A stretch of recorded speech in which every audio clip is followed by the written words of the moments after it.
क्या आपने कभी सोचा है कि एक राजा का बेटा, जिसने सोने चांदी में जन्म लिया था, अचानक सब कुछ त्याग कर जंगलों में भटकने क्यों चला गया? आखिर ऐसी कौन सी सच्चाई थी जिसने एक राजकुमार को सन्यासी बना दिया?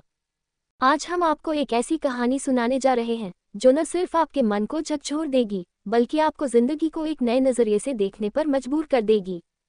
ये कहानी है सिद्धार्थ से बुद्ध बनने की, एक ऐसी यात्रा जिसने पूरी दुनिया की सोच बदल दी। बहुत समय पहले लुम्बिनी, वर्तमान नेपाल में एक राजकुमार का जन्म हुआ। नाम रखा गया सिद्धार्थ गौतम।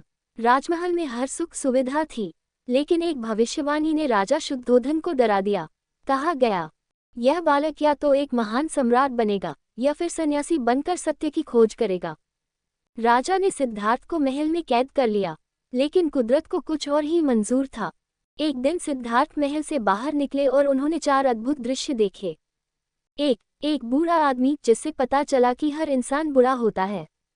2 एक बीमार व्यक्ति जिससे जाना कि जीवन में दुख अवश्य है।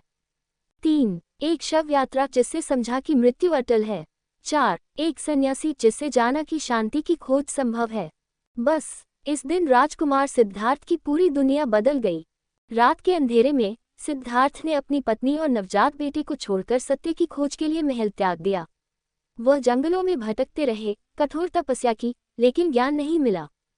फिर एक दिन बोधगया में एक पीपल के पेड़ के नीचे ध्यान में बैठ गए और प्रण लिया, जब तक सत्य का बोध नहीं होगा, यहाँ से उठूंगा नहीं।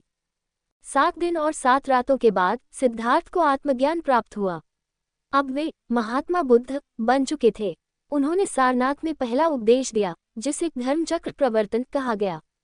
महात्मा बुद्ध ने दुनिया को 4 आर्य सत्य और अष्टांगिक मार्ग सिखाया। 1 दुख है, जीवन में पीड़ा अवश्य है। 2 दुख का कारण है लालसा और अज्ञानता।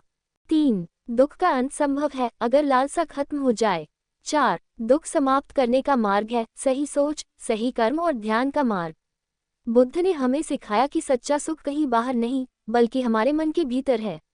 महात्मा बुद्ध सिर्फ एक सन्यासी नहीं थे, वे एक क्रांति थे। उनकी शिक्षाएं आज भी दुनिया को शांति और प्रेम की राह दिखा रही हैं। अगर आपको ये कहानी पसंद आई तो इसे जरूर शेयर करें और सोचें, क्या हम अपने जीवन में बुद्ध के मार्ग को अपना सकते हैं।